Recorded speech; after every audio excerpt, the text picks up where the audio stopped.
Manual પડેલી છે આપણે તો. પેટ્રોલ મેન્યુઅલ ચેક કરાવવી પડશે મારા હશે.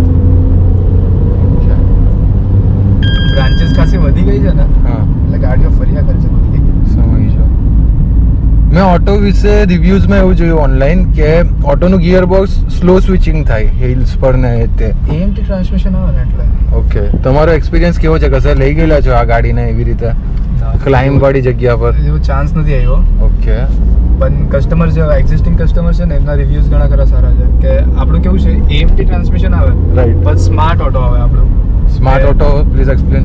એમાં કેવું હોય કે તમે જ્યારે સપોઝ કે અત્યારે તમારે ઓવરટેક કરીને નીકળવાનું છે, રાઈટ. અમુક વાર ઓટોમાં કે કોઈમાં કેવું હોય કે તમે ઓવરટેક કરો, સેકન્ડ ગિયર પર જો ઓવરટેક કરતા હો તો સેકન્ડ ગિયર પર તમે સ્વિચ સ્ટક થઈ જાઓ. બરાબર કે છે. તમારે મેન્યુઅલી ચેન્જ કરવું પડે અમુક વાર, કે પેડલ શિફ્ટર્સ થ્રુ ચેન્જ કરવું પડે. રાઈટ. સ્માર્ટ ઓટોમાં આપણા ટ્રાન્સમિશનમાં કેવું હોય કે તમે સડનલી જેવું જ ઓવરટેક કરવા જશો ને, હા. સેકન્ડ પરથી થર્ડમાં તરત સ્વિચ થઈ જશે.